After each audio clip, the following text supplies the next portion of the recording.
in front of your face. And if we don't get enough material, we just won't. Hold up a bit. You won't do it. We'll get enough material. You know, you do realise that this could all go into it now. Because it's like a bonus one. Everyone likes a bit of humanity. They do. They do. I'm humanity personified. It's full of humanity. Humour and humanity. Don't look at the camera. You can look at the camera. Really? You can do what you want. Okay, thanks. Okay. We're good. So a little wink. That was a wink of kind of like, please be kind. Okay, so what I want to know is, let's start with what you remember of your first introduction to Shakespeare. How old were you? When do you recall that? What was it like? That's a good question. I hope you've got lots of those. I was at school. I was probably about 15, and we were doing A Merchant of Venice. And I did an essay that I think the teacher was really happy with, and it was all about, I used the phrase, the tables were turned. And I remember that was quite you were 15. Sophisticated to use that. Good. But I don't know in what context. I think it was, obviously, I don't know. Well, like probably the tables will turn because Shylock then flips it. Yeah, exactly. Or then it gets flipped on him. But it was that, and I remember, I think it was that, and then I did a production of Romeo and Juliet when I was 16 at a local boys' school, and I played Juliet. And was that a mixed performance, like as in boys and girls? Yeah, okay. yeah. So I went in to do Juliet when I was at the girls' school, and then I remember when I was at this place for sixth form, we went to Stratford and we saw King. I think we went to Stratford. It must have been because the coach journey was so long, and we saw King Lear. I think it was King Lear, and they dropped boulders from the production. They dropped boulders from the sky onto the stage, and I just remember being mesmerised by this. The boulders, all these heavy stones. I don't know how they did it. I'll Google it. But the magic of theatre. I think that for a long time, I didn't necessarily. I felt like watching a Shakespeare play was like watching shapes moving around. I didn't necessarily understand the language, and I think I didn't even try. I sort of surrendered to the fact that I might not really follow what people were saying, but I managed to work out the story through almost jigsaw piece puzzles coming together. And I think then I guess it would have been at drama school. So is that because there were phrases that you understood totally, and there were phrases that you didn't understand? So you're like, well, if I know what that means, I can sort of figure out what's No, I think it was more basic. And actually, Lear, I only remember the boulders. But in general, I think it's so dense. Shakespeare is so dense, and there is so much that he packs into it, like imagery and like quite like concepts that are quite big, like biblical references, like, you know, huge things that I think you can't always keep up. And I think I would almost a bit, not switch off, but I would just relax and be like, I'm not going to watch this to understand everything. Because I think what happens even now, I think, is that if you do listen and follow, you might, they're so dense and they're so beautiful that sometimes I think you almost ponder on it. So you might miss the next two lines, because you're like, wow, that's so amazing. That there was this thing that I saw recently that the RSC had done. They've done this, what's the word? It's like a... For education? No, it's like a sculpture of stars, and it's from Romeo and Juliet, and Juliet says... Yeah, I've seen the sculpture, yeah. It's like a three-dimensional kind of face, isn't it? Yeah, and it's like, from the reference in the play, like, when he dies, take him and cut him out into little stars or something, and he will make the face of heaven so fine that all the world will be in love with night and pay no worship to the garish sun. And it's like, that's amazing, isn't it? To think about that. And so I suppose like there is a joy in reading Shakespeare because you're not motored along by a production. You can, and I think that's what I've quite enjoyed whenever I've worked on it, is letting those images really like come forward in your imagination. I think your imagination is engaged quite a lot in Shakespeare because of the images that he paints with his words. But I think going back to what I said is about, you can have an appreciation of a production of Shakespeare, I think, without necessarily having to understand everything that's said. Yeah, okay. Yeah. And maybe that's true for any theatre or any story. But I just remember being sort of like, oh yeah, that he's the funny one, he's the fool, he's the baddie, he loves her. Like, it was probably a bit more like that. And then you just get more aware of the language, I think, maybe as you get older. There's a point of what we're talking about here, which is like the performance side of it. And do these things delineate clearly, like and you've just said you can read it as in its own space, and you can connect with it as an actor, which are two slightly different places. Well, maybe they're not for you, but for some people they can be. Like, because how it gets delineated at school is, people will pick up a book and they have to read it. They have to write an essay on it. Yeah. On whatever that is. That's a reading exercise. Verse, or like a literature exercise, verse, an emotional acting connection to it. I suppose probably, I'd read it before acting, like as in thinking about studying it before performing it. But then I think it's beautiful. I think it is beautiful. So what do you remember about doing, you played Juliet, did you? I did. Lucky old you. I know. Lucky young you, What a role, eh? Yeah, I know. So hang on, you played Juliet. Yeah, I'm not sure very well. In a mixed performance at a boys' school. Yeah. I mean, opposite a guy called Neil McDermott, who then was in EastEnders and other such things. Yeah. So how did that feel? So you were 16, 15? 16. 16. Because that's like almost the most extraordinary, perfect age to play Juliet. I know, but do you know what I remember in the audition? This guy Frank Waitley directed it. And it was in Kingston, which is where I grew up. And I remember doing the galloper pace, and it was probably quite generalised the way that I did it. But I do genuinely remember she really loves him and she's waiting for him to come, and she's like so impatient. And I remember in my body just being like feeling that feeling. And I think it was probably quite genuine. Like that age and how you feel about people, and feeling quite obsessed is the wrong thing, infatuated, like sort of giddy. I think it is, that excitement is really beautiful. It's on at the moment in town, isn't it? Yes, it is, yeah. With Sadie Sink. Yeah. Is it Sink? I think so. I don't know. I haven't watched Stranger Things. Yeah. So do you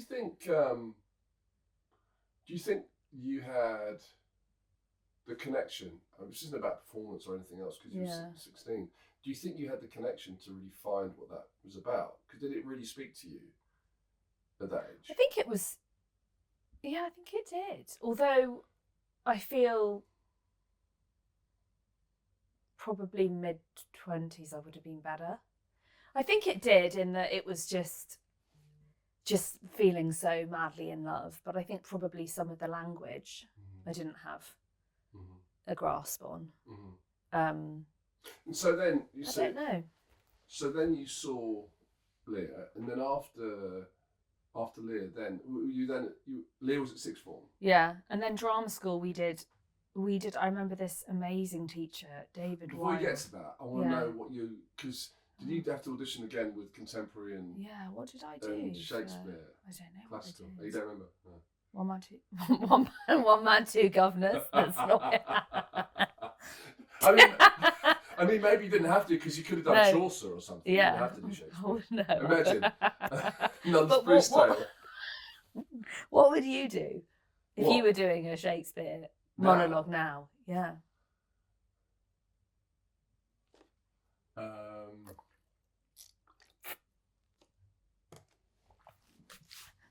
I quite like a go at Prospero. Oh, really? Yeah. I don't know. I don't know that one. Well, it's Also, isn't it weird? Some of them you just don't know. I don't really know. I mean, I've seen that played like 8 times, so I do. Yeah. I do know it. But after seeing Jamie Lloyd's like production. I just was like, there's something about Prospero that's really sort of earthed, and I think part of me would find it very difficult because I'm sort of I'm quite grounded, but I'm quite sort of up. So I think I'd find that part of it quite difficult. So therefore, I'd be interested. I mean, of course, like playing Macbeth. Like, I mean, of course. Would you love that? Oh yeah. I mean, why? Because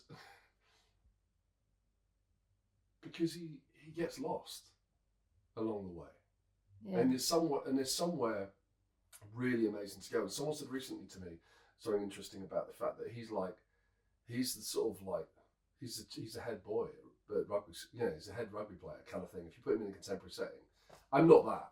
Like, I've never been that. So therefore, in a way, sometimes those actors who have almost been that can play that part very well, but they struggle to play the bit when he loses himself because they don't get that. Yeah. But I get the other part. So I like the idea, the challenge of almost playing the head boy and then getting taken and slowly pulled to pieces by his wife and his own mind in a way. I think that's what, as you're talking, I'm thinking about that's what I think, you know, that saying that's like, there's nothing new under the sun. I feel like Shakespeare has completely studied, like, we are all shocked by people and, oh, he's doing this or I'm doing this. And actually it's like Macbeth, when he says my vaulting ambition, it's like, who knows what we would be like if we got given certain things and then started to believe that we could get more and more and more, and we had a spouse who was like, go for it. No, that there's nothing new under the sun. That I think that Shakespeare has just explained, like. I mean, if you take Lear, for example. Yeah, don't know Lear majorly. No, you don't need to though. That's Succession. Yeah. In a way, power, like greed, and you were talking about the idea of also, you know, if someone was suddenly given everything, how that could change that person. Yeah. If it would, and that he'd said all those things, I suppose. Yeah, that was. Yeah. And also, actually, I remember reading this article, this psychology article, by this person who was saying that no two children have the same parent. They experience the same parent differently. So, and that, I guess, what is Lear? He's a parent, isn't he, with 3 children? And Cordelia, Goneril, and the other one.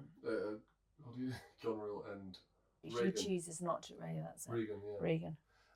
She chooses, yeah, because, well, I mean, it's not a discussion about Lear, but like the reality is that she doesn't want to be forced to say something that she doesn't believe. That she doesn't believe to get. So maybe, you know. Because doesn't he say to them, "Tell me how much you love me"? Yeah. So he sets them up. Yeah, but we don't. Awful. But also we don't know. I know Dunce is talking about this, but we don't know about like what's going on. Like, you know, is he dealing with dementia? Is he dealing with an estate that's worth billions? Yeah, of course. Yeah. But is his need led by dementia? Is it led by a joke? Is it led by humour? Is it kind of like, tell me how much you love me? And like one of them is like, no. Yeah. But why? Because that child had a different experience. This is the thing I think that's interesting, is that the cable. This is the thing that's interesting. Put the cable down. Step away from the cable. Is that people keep doing them again and again, and then you can put loads of different interpretations. I went to an amazing production of Measure for Measure, directed by Emily Burns at the RSC, and it was so good, and it was really icky. The men really got that sort of like predatory, quite sticky, misogynistic, sexy, but sort of misplacedness. And the women were, you could see that they were victims to it, but they were also fighting it. And it was just really brilliantly done. The girl that played I want to say Isabella. I don't know. I don't know that play that well, but I think it might be Isabella. Yeah, she was so brilliant because she was really like, I'm not like, don't put me in this position, because I think she has to save her brother's life or have sex with this guy. And I don't know, I just thought, again, sex, humans, men, women. And that's your introduction to the interview. Yeah. I'm not doing well here, Dan. You're doing great. It's really interesting. Yeah. It's really good. I haven't had a chat like this. No, genuinely. In a good way. So what was it like then when you got to drama school? Did you go to Webber Douglas? Mm-hmm. So how was Shakespeare sort of treated then? I know you touched on that briefly earlier, which I cut you off on, but like, how was it treated then? How did you engage with it? What was the pressure, if there was pressure? Was it different? What was the... I think there was a pressure that we would probably place on ourselves, as sort of like Shakespeare is hard. I do think Shakespeare comes with baggage of sort of, it's harder because it's a different way of speaking. And I think, yeah, it is. I think it maybe takes longer. I mean, it takes long as an actor performing Shakespeare. You read a speech and it's modern day and it's like, you know, it's easy. It's easy to, you can read it and you go, okay, I can understand on one reading a little bit. Shakespeare, I think, is probably like not that. And well, it's not that, is it? You have to read it and just work out what's going on. But I think once you work out what's going on, it's so rich because you've worked it out.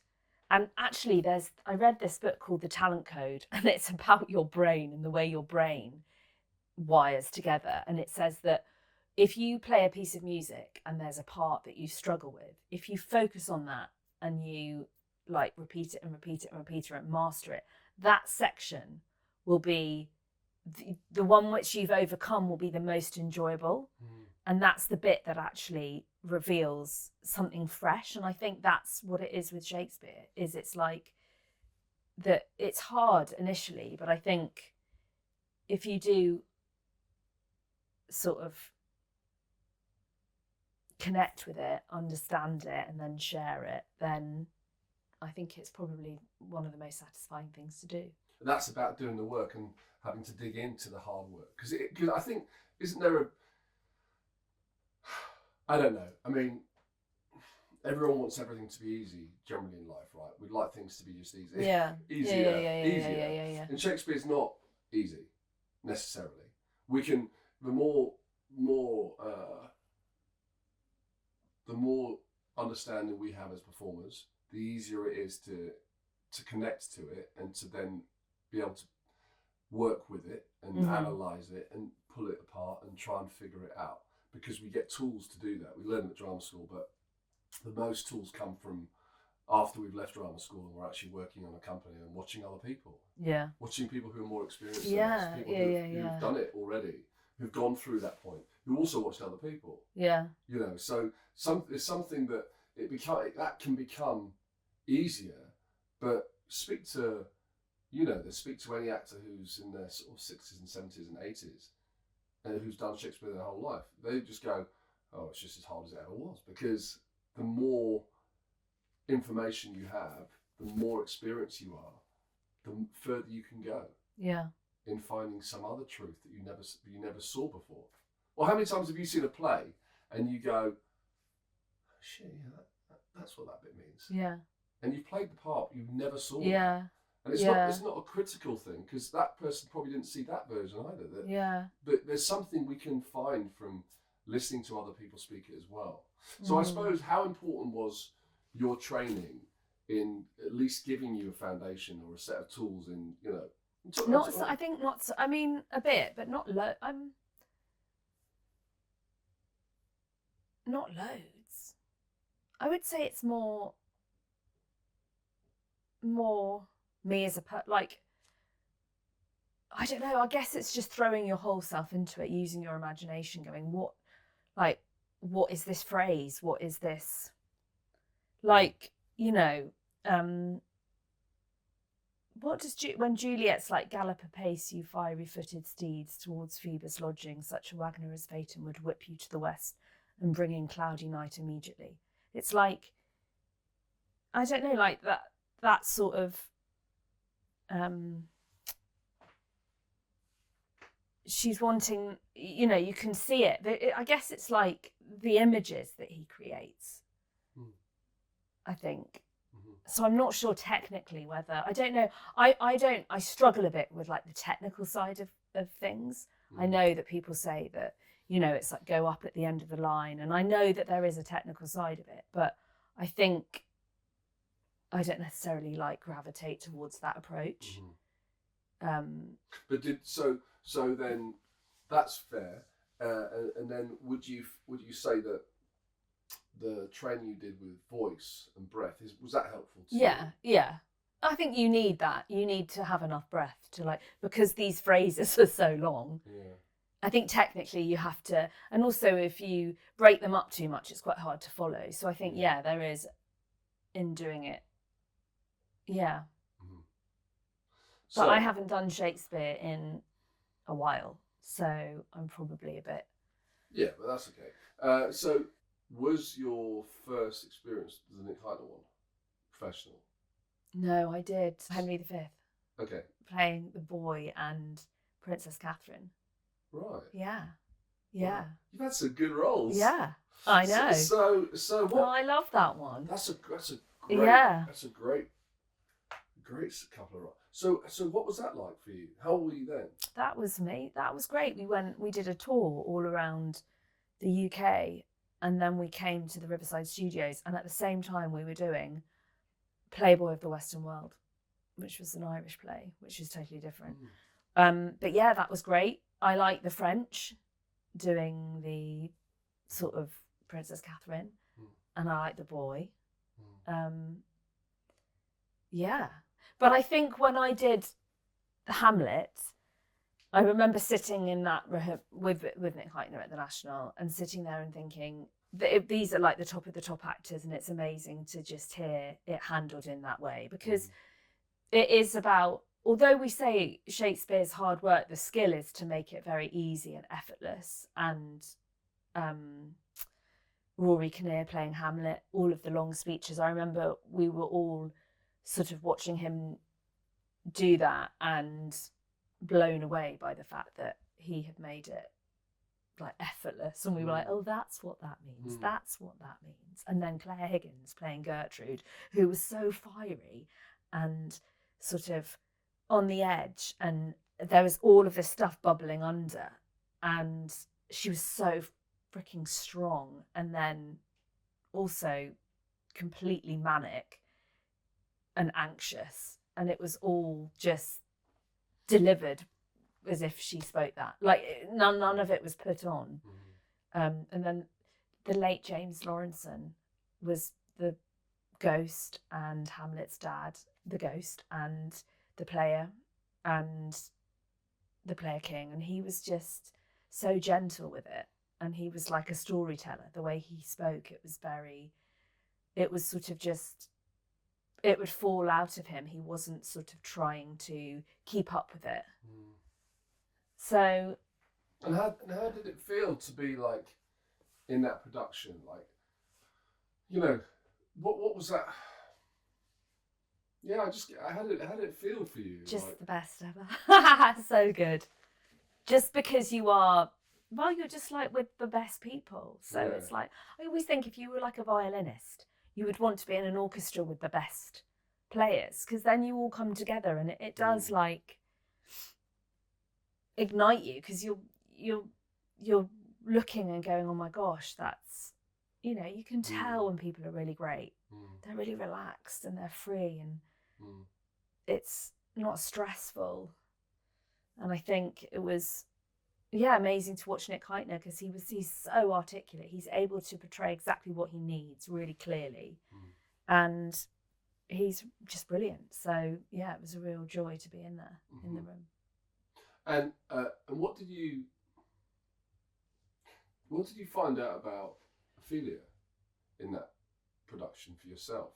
Was it because Ophelia's played in so many different ways? You know, was and Hamlet's very cruel to Ophelia. So how did you manifest that or deal with that? How did you kind of work with that as an idea? Because there's so many ways you can play Ophelia. I know there was some. Yeah, because I saw the one down in Chichester. Yeah.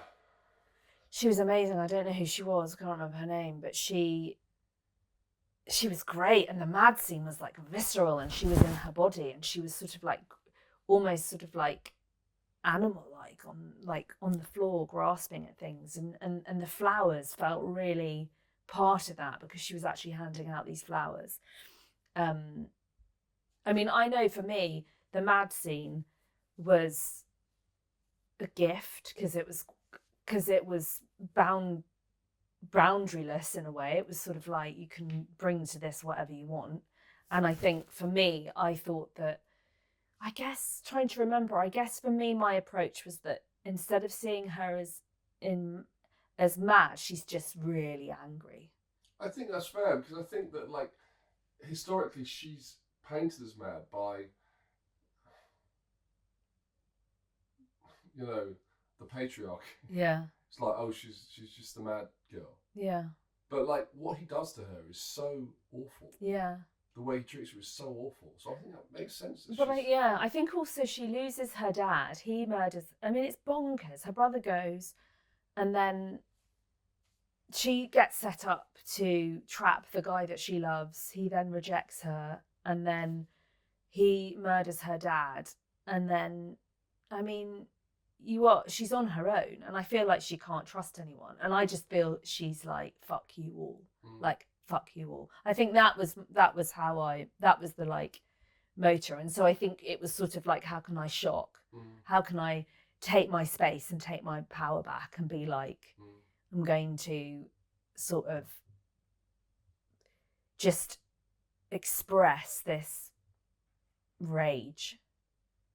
Because I feel like she's muzzled, like she just has to kind of, a bit like a puppet. But I think it's not an easy part because she's not on loads. So she sort of, it's not like you've got these huge long scenes. She sort of like dips in and dips out. And so it's like quite high and it's quite intense. And then she comes off stage, and then it's quite intense, and then she comes off stage. But that's interesting as well, because that is almost like it's a lonely part for an actress in a way because of that. Yeah. But the character is ultimately incredibly lonely. Yeah.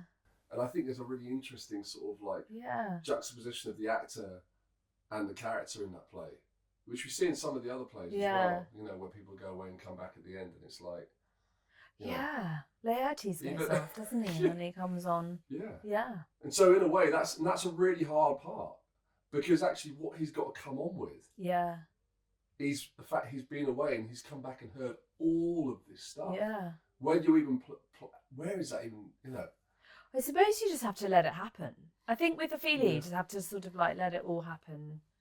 Like, because when she is on stage, stuff does happen to her. Like the nunnery scene where Hamlet is so awful to her and rejects her, and she doesn't get the care from her father. She doesn't get sort of, there's no mother figure. And so, I think if you can try and be in the moment in the scenes, then they kind of help you move you along. Yeah.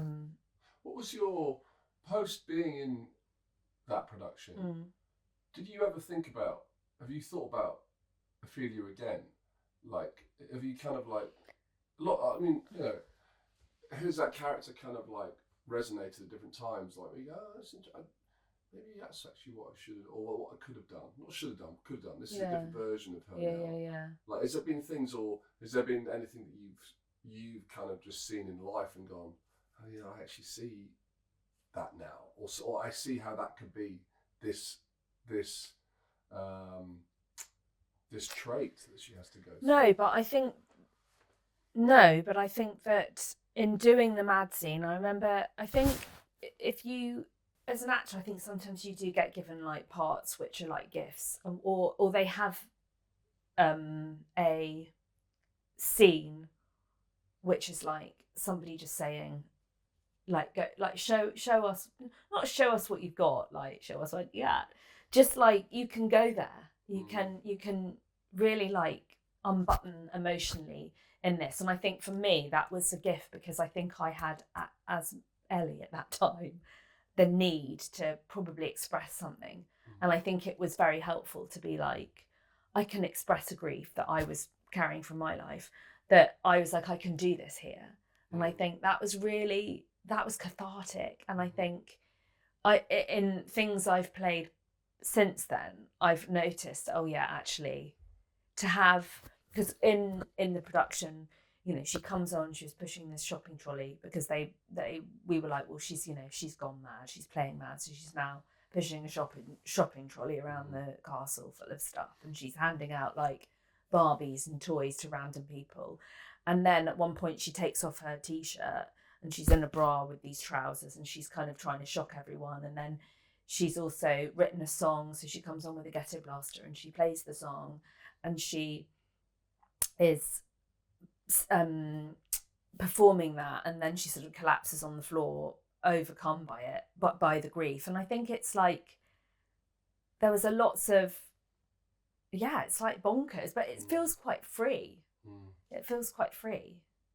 I think there is I think actors quite like just going for it, don't they? And I think if you can and I think for me that was like, this is really great, because the other scenes that were before were a bit more composed.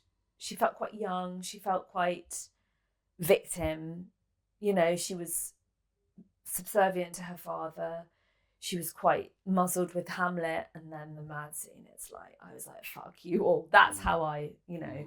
But it was also, I understudied it, and then I took over the part. So sometimes I wonder, what would it have been like if I'd played it from the beginning? And because understudying is a funny one, because you are very much like slotting in. There's a track, isn't there? Yeah. Sometimes. Yeah. So, and Ruth Nager, who played it, who's incredible, obviously, was, yeah, I would watch her, and then I kind of, but I just remember thinking, oh, this is nice. This is like a good part, because it's like, and also you're not taught, like you're in the mad scene. I think, I hate even calling it the mad scene. It's so like the nunnery scene, the mad scene. It's so reductive to what the but it's also, that's what's called. It's like, it's not like they're having a comprehensive conversation, really.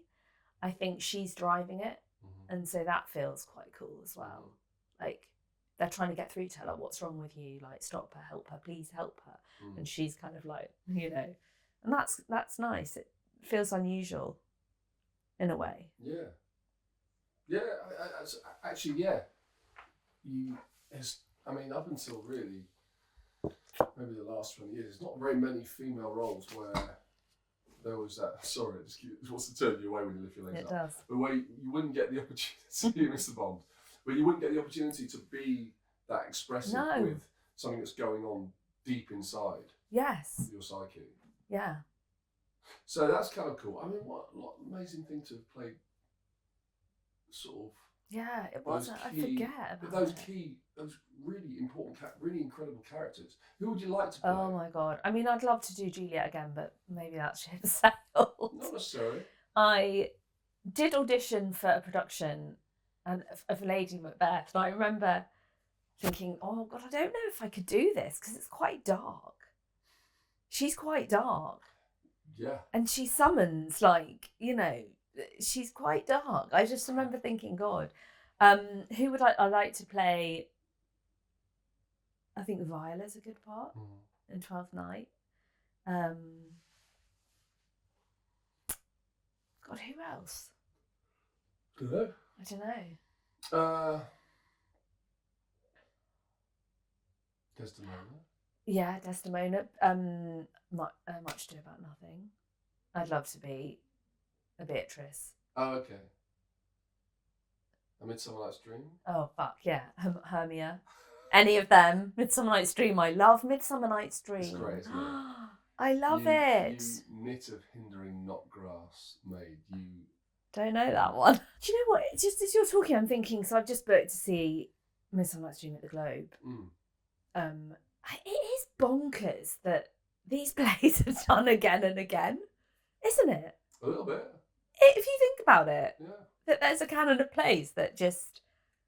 I mean, wasn't there one year where there were 4 Hamlets? Yeah. I mean, it's just. Also, there's no. I mean, being really ridiculous about it, other than people wanting to do them. Of course, every actor wants to do them.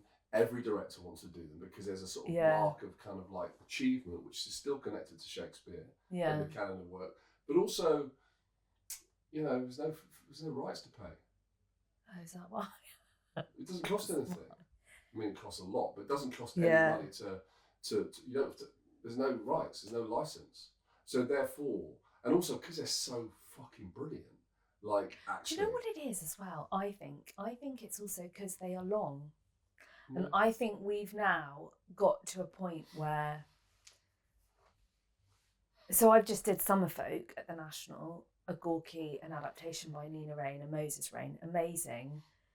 And we cut it, but it's interesting how some people were like, "Gosh, it's long, it's really long," and I think it's a shame that we've got. I think. Sometimes it's a shame that we're like that about theatre, because I think why Shakespeare's plays are so good is because it has got maybe extra time to like divulge a bit of the characters and to share stuff. So you have got these amazing characters. But that means, right, that they have to be great, because if they're the full uncut plays, you know, they're 2.5 hours, 3 hours, some even longer.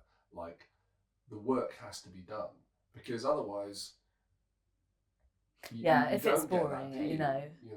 I think I find Shakespeare interesting when it touches on the supernatural, on like a spiritual.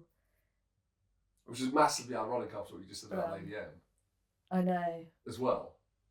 I know you see the difference. I know there's a difference. Well, no, I don't know. Supernatural and there's kind of like. No, but I think but that's why I think it's because I just remember when I auditioned, I just remember, God, she's really calling on. She says, "Come spirits, unsex me here," like, and she's like, the baby I just breastfed, I'd kill it if I'd have said I would, and. I think just that's a lot to embody, isn't it? Well, especially as an actress, I think that's quite a lot to embody, maybe. But and as a mother, there's a different. Surely there must be a difference as well from embodying it as a woman to embodying it as a mother, because essentially what she talks about is, well, it has more. I would imagine has more pertinence to being a mother. Yeah, definitely. Well. I think it's more. I just think it's the acknowledgement of the spiritual realm, which I think is really nice in Shakespeare. You know, Hamlet, he talks about it and what happens when we die, and I don't know. I just think it sort of does ask big questions, which I think is. Yeah. I've always been quite attracted to that kind of stuff, I think, as well. Yeah. Yeah, I get that. I like that. I mean, but when we went to see 12th Night at the Prasanna Rajas production at the Barbican, I remember thinking, this is so funny. Like, he has packed it full of so many gags. And it was almost clowning. And then I thought that was really like brilliant. And in that production, I feel that I saw for the first time, it really portrayed the thread of Viola thinking that she'd lost her brother and the reunion of that, and and also the cruelty as well between what's his freaking name? I mean, I've only done the play, of course, not Toby. Sam West played him. Oh yeah. Malvolio. Malvolio. Oh yeah. Like the abuse of Malvolio. It's so awful in that play. Yeah. And in a way, I know he's the annoying one in the household, but he's actually keeping tabs on the household because they're all over the shop. Yeah. And he's like, and they mistreat him so horribly. Yeah. Because they write a letter to his boss, don't they? It's all like, and then he turns up. He thinks that she's into Yeah. I mean, even those moments when you're at school. Yeah, they're bullies. They bully him. They really bully him. Doesn't Malvolio chuck him in the cell? Yeah. Yeah. It's awful. Anyway, but that was a really good. That was amazing. That production was amazing, and also I think that he is a know-it-all, Malvolio, and he is annoying. But then I think, how amazing that you then go, oh my god, actually we took the joke too far, and this guy is like broken, and actually underneath that know-it-all kind of sort of like goody two-shoes is maybe just somebody who's only knows how to do that because he doesn't have mates and is lonely, and like I think that's what's really beautiful. But I do think it's also can be really bad if an actor doesn't embrace that all or have a director to help you. Yeah. And then when it does, it's like so bloody brilliant. And that's why in that production as well, and why in that production generally, why in any 12th night, why Fest Day the clown is so important, because like they wrap the story up. And what was the name of that actor? Michael Grady Hall. Grady Hall, yeah. So, go. Fest Day. So what about so the great thing about that production was how Fest Day, Michael Grady Hall, played by Michael Grady Hall, wraps up the entire production so beautifully. Oh my god, he's extraordinary. He's playing Puck in the Midsummer Night's Dream that I'm going to see. He is. Yeah, but it's such a poignant moment in that play. Do you know what it is as well? I think Shakespeare is like a container for actors to be as big as they want, and I'm not sure that big or brave as big as anything. Yeah, okay. As in. Yeah, no. As in, do you know what I mean? Like. So what do you need to be as big as what is it? I think it's like extreme. What do you need? What's your question? Well, you said about being as big, as you can be as big as you can be. So I'm just wondering what that looks like for an actor. I've got my own versions of what I think that means, but I just think that there's something about Shakespeare that is it stylized? I don't know if that's the right word, but it's not. It's not supernaturalistic, is it? Because the language isn't, and I think it then unlocks something where it's like Michael in that character. He was like a clown. He was so big and funny, and there was nothing in him that was trying to sort of keep it natural. And I think in like Juliet, she's so madly in love, and everything is so extreme, and then. She wants the nurse to tell her and all of that. And I just think those are quite, they're big emotions. And I think just there's a lot of that in Shakespeare. And I think it's like throughout the play, it keeps coming back, or lots of characters have it. Everyone's journey is quite well thought out. And in that production as well, what you had was that from a lot of the main actors and a lot of the actors. Everyone. Which is testament to Prasanna being an actor. Feast. And it's a a feast. Absolutely. You're watching it and you're like, there is not one stone that's not being turned over here. Yeah. Yeah, the characters have been mined. And I think there's something really,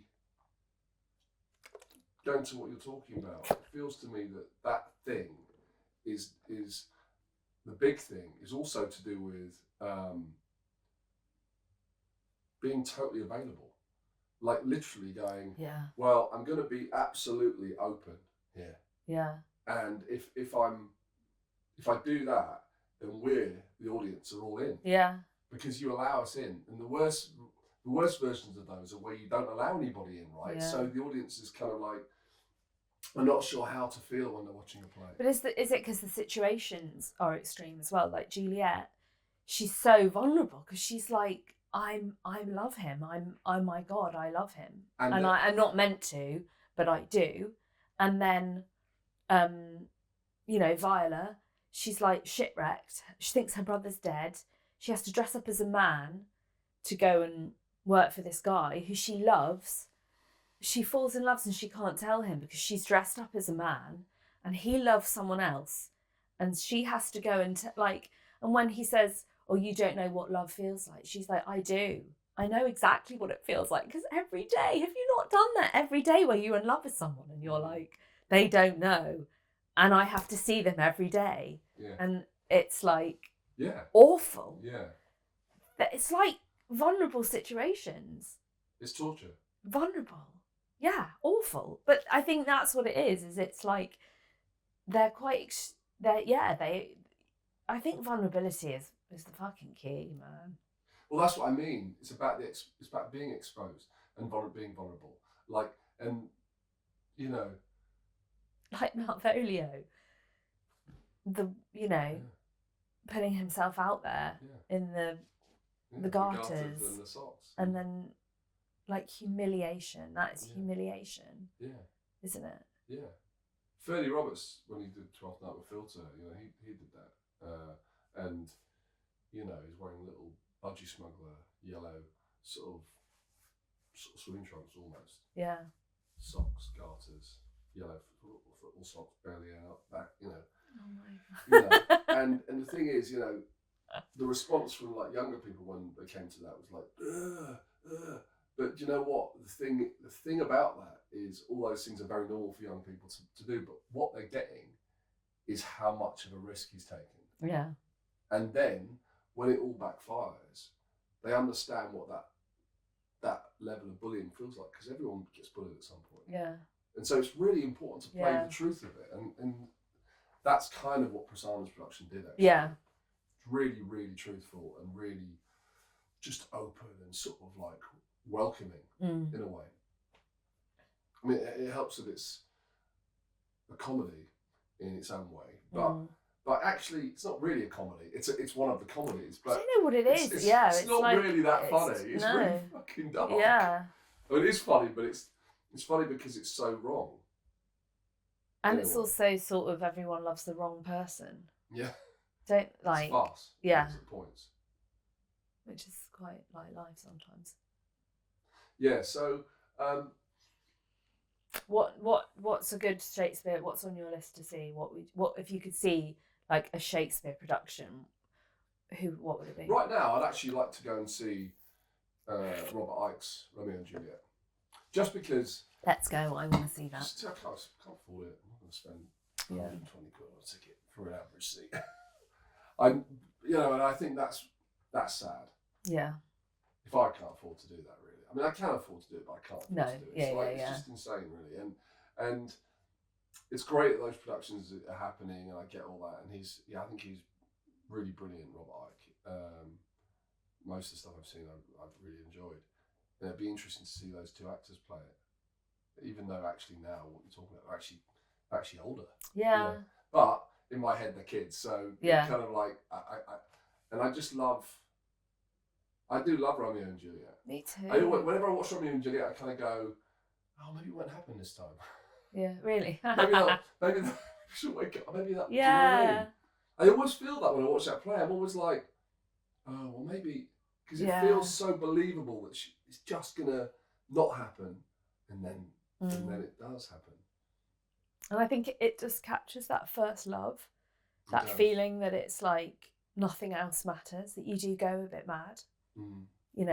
Like you do feel like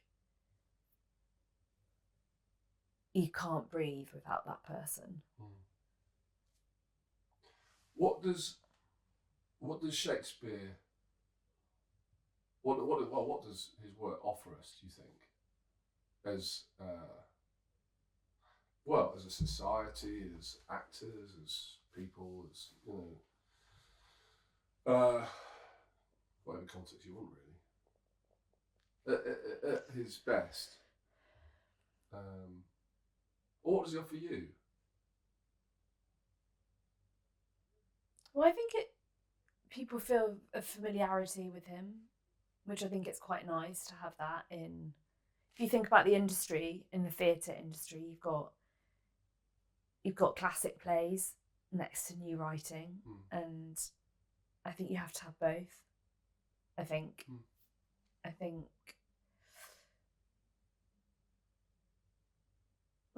it's a good example of it carries different people's interpretations, which essentially is just what like we're doing, isn't it? Like, I think we are just offering like our interpretation of something, a spin on something. Like, this is how I see it. This is how I played Ophelia. Or this is how I played Ophelia, or this is how I would play this. Yeah. This is like, I think it's sort of, that's what people are doing, isn't it? When directors are doing Hamlet, this is the Hamlet I want to say something with, and I want to say it like this, and I'm gonna so I think it's really useful to have something that we can all go, okay, yeah, Hamlet, I want to go and see that person play it, directed by that person. Let's see what that's about. I think. Like, it's funny, Rob Icke, I feel like his Romeo and Juliet would be like quite like a machine, like quite tight, quite quick, quite firing, quite sort of, do you know what I mean? Like, you get, and you're like, yeah, I'm quite up for seeing that production of that. Like, it, do you know what I mean? Yeah, It's I know like, exactly what you mean. I feel like, yeah. That's kind of it's exactly what I mean. Like, it's a bit constant, isn't it? The story is the constant, and then people just put their own spin on it, and we go, okay, let's go and see. Yeah. What are the worst things about Shakespeare or Shakespeare plays, or what can be deemed to be really terrible about Shakespeare? I just think if you don't, I don't know, what can be about any play? It's just, you can enjoy it and not know what's being said. That's what I mean. I think sometimes you can be like, I think I'm following, but I don't quite get it. Yeah. And then I suppose you can go and see it again and be like, oh, now I get it. Yeah. So what would you tell your kids if they said, Mummy, I don't like Shakespeare? But babes, I get it. Did you know what I did one day? No, I would just be... Mummy played. Well, no, do you know what I'd do is I'm sure that I had this book where it's bonkers, isn't it? Because if you think about Macbeth, the witch is at the end, like, you know, when you see the forest move, and when a baby not born, like, I can't remember what they say, but I remember there was this book that was like, it's not Shakespeare Made Easy, but it was like Shakespeare plays done, you know, like, yeah, basically. There's the animations, there's graphic novels. The summary of the story. And I just remember reading Macbeth, and it was amazing, because obviously the army got these like bushes and hid behind them and moved along, and I was like, that's so clever, like, it's so clever. I love it. It's just really good stories. They're really good stories. Macbeth is amazing. Macbeth is so good, and it's so awful, because he kills someone's whole family, doesn't he? The children. Does he kill Lady Macduff, or no? Does she just report it? She reports. I don't know, but I mean. No, but I mean, Titus Andronicus. Yeah. I mean, like, Lear plucking out the eyes. Yeah, I think it sort of goes there, doesn't it? It is quite graphic. It's quite gruesome. I'm not sure that modern plays are that gruesome. Do you know what? The only plays that get close to that, really, I think, are like Sarah Kane. Yeah. You know, where, like, I think they're about to do one at the Almeida with Leo Bill, and I've seen all Sarah Kane's plays over the years, some in Edinburgh, some in London, but they're awful. Yeah. I mean, what happens in them is awful, not the plays. The plays are extraordinary, and that's kind of. And we look with horror upon those plays, and I remember when they came out, like, oh, shocking, it's awful, it's this. Like, you've seen Titus Andronicus, mate? Yeah, I mean Edward Bond in Save, they kill a baby with the stoning. But I think that psychologically, maybe plays are a bit more darker. Do you think now, or maybe not? But I do think Shakespeare it is actually that is a good point, isn't it? They are like really violent. People die. Multiple people die. Yeah. And if I don't think that happens so much. Not very much. And if we connect to the truth of what's going on in those plays, we are truly affected by it. Yeah. Like, did you see the Macbeth version that I made a couple of years ago? Who was the person? I can't remember. Scottish guy. Oh. Wish I can remember his name. Just absolutely brilliant.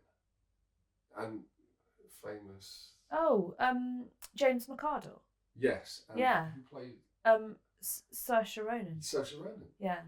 Did you see that production? I did. I saw the video. The film. live. Yeah. That was insanely good. That was one of the most extraordinary. I thought the Lady Macduff in that was extraordinary. The whole thing was amazing when I made it. It was so visceral. I bought into everything. I was like, okay, that's how people should watch that play. For them. I mean, you know, then there's another one next year or next Isn't week. it? It is. They keep. Yeah. Yeah. I wonder what's the most done one. I bet it's Midsummer Night's Dream. Or Hamlet. Or Romeo and Juliet. Because schools love. I mean, Romeo and Juliet was a big, and also Baz Luhrmann's film made it very accessible for lots of people. So good. Mm. Do you remember that when it came out? Yeah. Yeah. Did you see that before you played Juliet? No. Mm. I mean, I think my Juliet was pretty basic. I'm not gonna think that wouldn't have been sophisticated. But then I also had in spades what it was about was just a young girl and I love the guy that played Romeo. So it was essentially just like I was just falling in love with someone at 16. So that's basically great. Yeah, but that's the point. So that would have carried. Yeah. So it probably was great because the audience probably totally bought the fact that was going on. Yeah. And that's why they cast it at sixth form in school because it's like no one necessarily has the sort of chops to act necessarily at that point in the way that unless they're trained or whatever, but like or unless they're really, really naturally gifted, which you are. But like there is this whole thing of going if you can find an element of truth for two actors playing that, then your audience are going to be it's true. The joy of first love. The first love is like a bomb. Like a big petrol bomb that just motors you through. You are literally changed by them. Do you remember when it was like, I've just met him and everything is about him suddenly? Or her. Poor your friends who are like, oh, for God's sake. Yeah, or the other thing which is a big thing at that age as well is the idea of like, you've just met them, but also like your mate is really into them as well. And then there's a sort of like, and then it's the first time you've come across with this idea of like competitive kind of oh, she likes him more than me. Oh, she's like, what do I do with that? It's just dawned on me that if you sort of like read a Shakespeare play and you wrote the events down on a piece of paper, that they are quite extreme. Like Hamlet, dad dies, mum marries uncle, ghost appears, you kill your girlfriend's dad by mistake. Did he know it was him? No, he knew it was him. Kind of did. Well, because... Yeah. So it's like, I don't know, like, that's... Yeah, or like Tybalt dying in Romeo and Juliet. His best mate. Yeah. Yeah. Again, that's why these plays have value, because if they're played for truth, yeah, I know, then they do actually reflect society even now. I mean, how many young men get killed in small localized gang issues around the country, around the world? Yeah. Stuff that we know as we get older, it doesn't actually matter. Yeah. But when you're 15 or 14 or 16, it really matters. It really matters what's going on in your little group. It matters. Yeah, I mean, that's the crazy thing. It actually does matter. Have you seen the drama? No. Is that the movie with... Is it good? Brilliant. Okay. I think it's one of my most favourite films of ages. It's just Robert Pattinson and Zendaya. it's just brilliant. Okay. It has, if you see it, I won't say anything about it because it's too good to spoil anything. But it's like, it's Shakespeare, really. Mm. It's exactly the same, really, in the scale of good storytelling. Yeah, so I think also my mum, who's not a theatre goer and doesn't really love theatre that much, I think she saw something that I was in and she said, well, I enjoyed it, but nothing really happened. And I think, like, there are big events in Shakespeare, like stuff happens. And I think that's really exciting as an audience member. It you know. Also, don't you think there's something interesting, not about your mum, but how when people feel like they don't connect with some of the stories and we think that production is good, sometimes it's because those people can't connect with their emotion. They can't connect to that point, and sometimes theatre's great at giving people a mirror, holding up a mirror to what's going on in their own lives. But if it's too awkward or too painful, they still shut it out. I was watching drama yesterday. I felt exactly the same. I'm like, if I wasn't in a good relationship, I think I'd find watching that with my partner quite difficult. Oh, okay. Yeah. Have you ever been in a situation where that's happened? Because it's a horrible feeling. Yeah. Where you're going, well, because they're shining a light on something that you haven't maybe addressed or spoken about. Right. Yeah. And we don't ever give our work enough credence for that. Summerfolk, another example of like a lot of relationships. Yeah. And when I was sitting there, I was surrounded by people who, like couples and different ages, and I could tell there was unease here and there was unease there. Really? Yeah. And when Justine Mitchell's character, Maria Livovna, is like, I want to live. I want to have sex. I want to, it's like, yes, thanks.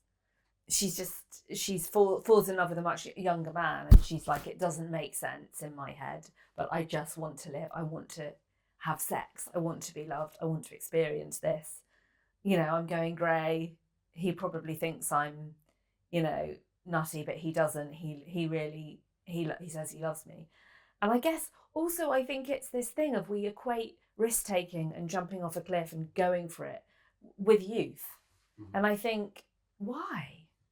Because actually these are older characters who are just like, I want to experience life. And that does feel like, experiencing something new, taking a risk, like meeting another part of yourself because you've done something different. I just think that was what I thought was really amazing about that character in that play and how she did it. And that ties back into Gertrude in a way. Gertrude's like needs to be stable, to be financially stable, looked after, kind of like still kind of important, still valid in a way, to the detriment of her son. Yeah. In many ways. But then I remember speaking to somebody who was saying that when somebody in the family dies, it's like the battlefield, everyone has been shot, and it's like the wounded helping the wounded. So if you can imagine within the family, Gertrude, but I think the problem is that Hamlet's like, he was murdered by the guy that you're with. So again, big event. Yeah. Isn't it? It is. It's kind of like crazy. I remember when I used to go and see Shakespeare and I used to print off the like synopsis on the internet and read it and be like, so what's going on? Like really basic. And it would be like, so he's married him, but it's like he was murdered by him, and then a ghost appears, and you are a bit like, okay, fine. There's quite a lot going on there. Yeah. I'll just wait for these key points to come out in the play. It's useful though to have those. Essential. Yeah. Even now, I'm what happens? Yeah, that's true. With modern plays, I'd never think to to read a review for hope, for one, like for the fear that they might ruin it. I'm completely up for the surprise. Shakespeare, I would say there's still a part of me that's like, if we were going together, I'd say, if it was Troilus and Cressida, which I once knew a bit, I'd say, so what happens? Isn't that funny? The king and the queen. Yeah, no, I agree. And and there's lots of the plays that I've seen, but And I've seen every almost, play, but I wouldn't know. yeah, almost when I went to see Hamlet down in Chichester with Giles Terrera playing Hamlet, it was amazing because I knew the play so well. It was a joy. It doesn't matter if you know it. It doesn't matter if you know it, because you're like, someone's going to bring something different because, you know. I also think with Shakespeare plays that the setting, the whole world it's like, gives you a lot of freedom. If I was directing a play, a Shakespeare play, you've got to think about where it's set, what time. You know, there's loads of stuff that you can think about. It's like, gives you the skeleton, but you can create so much, which is why they all are so different. Yeah. It's not like they're set in stone. No. Final thought? Final thought is, I went to the RSC and saw Measure for Measure, and it's amazing what you can do in a day trip. I didn't realise. I got the train up and I came back. I was like, why am I not doing this? True. All the time. True. If you book in advance, it's not actually that expensive. It's not that bad. An hour and a half on the train. Yeah. Lily Allen's album was out. Listened to that with my friend. Watched Measure for Measure. Came back. You just can't go down at night and come back the same day. Can you not? No, too late. They finish early. Yeah. I think it's a way of keeping people in Stratford and getting to have dinner and have a nice hotel. Yeah. Which I get. Which is fine. Yeah, it's fine. Yeah. Okay. So that's it. Thanks. Dan. Pleasure. Was that awful? It's great. Did you enjoy that? I did. Did you actually enjoy I did enjoy it, but I don't think that I said I don't think I said a huge amount that's very helpful for people, but that's okay. I disagree. It's not. Exactly. Of course, I mean, that judgment would always be made by one. I think if I was talking about Shakespeare without getting caught up in all the kind of frivolity that I think is important, just because it's really hard talking about acting, and really isn't it? And really hard talking about Shakespeare. And I think you feel quite. Yeah. Naff. But actually, I love it. I love the theatre. It's my life. I love it. Yeah. So although I feel naff, own it. It's like one of my most like, I love it. I'm going to the Globe to see Miss Night. I can't wait. And I went. It's just the best. Going to the theatre is the best thing. I love it so much. And that's why we talk about it, because we want other people who are maybe sceptical to feel like there is something for them. Yeah. Actually. And it's worth persevering with classical text, because if you're a bit concerned about it, there's something there for you. If you bother investing in that. Yeah. It's not 20-second reels on YouTube. But also, how often have you been to see a play that's just not that great and you've just not had a great night, didn't enjoy it? Like, that's also like fine. I mean, I sometimes leave in the interval. Yeah. Now. Yeah. I'm like, sorry, no, I'm not giving you another hour and a half. Yeah. Rarely. I don't think that's how it happened in a Shakespeare play, actually. I guess it goes back to what your friend talked about it's an experiment, isn't it? And I think if you're like, I'm always so curious. I think I have such a curiosity to see the Romeo and Juliet that I feel like that would be. Also, I know he's done it a number of times before, so I'm interested to see what it would be a well-oiled production to some extent, because he's done it before, and I saw his Oedipus, and so. And also, just interesting to see two young actors who I don't really know anything about, like, do something and just see how they embody it, and not go because I want them to fail, go because I want them to be amazing. Yeah. You know. God, I used to be like that when I started out. I want her to be shit. but then you realise that if that's the case, you waste a whole night, don't you? It becomes the most boring, like, you just lost a whole night. She is shit. And I'm still not doing it. And then it's like, oh, she's not fuck, I'm a bitch. I mean, occasionally that can happen. But... Yeah. Okay. Thanks, Dan. Nice. Thanks. Cut. Cut, cut, cut.